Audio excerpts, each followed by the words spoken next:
বাটিতেই কড়াতে জল গরম করতে দিয়ে বাটিটা করেছি, ওটা বয়েলিং হচ্ছে অ্যান্ড দেন ভাপাটাও আমাদের তৈরি হচ্ছে অলমোস্ট।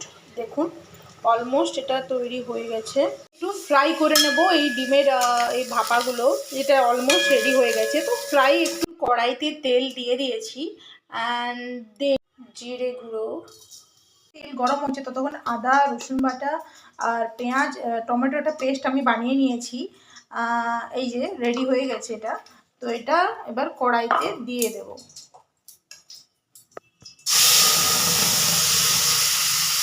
আমি সব রকম মশলা যেমন হলুদ গুঁড়ো, জিরে গুঁড়ো, ধনে গুঁড়ো আর গরম মশলা আর একটু চিকেন মশলা আমি দিয়ে দিয়েছি।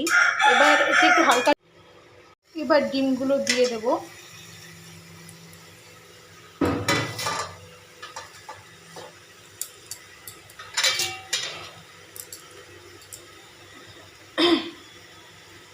আমি 2টো ডিমের বানিয়েছি, আপনারা করে নেব। জল দিয়ে দিলাম, কিছুক্ষণ নাড়াবো অ্যান্ড দেন এটা অলমোস্ট রেডি হয়ে যাবে। ফুটে এসছে, এবার দিয়ে দেবো স্বাদ মতো লবণ। আমার রান্না অলমোস্ট রেডি। দেখুন কত টেস্টি লাগছে। এটা ভাতের সাথে আপনারা পরিবেশন করতে পারেন।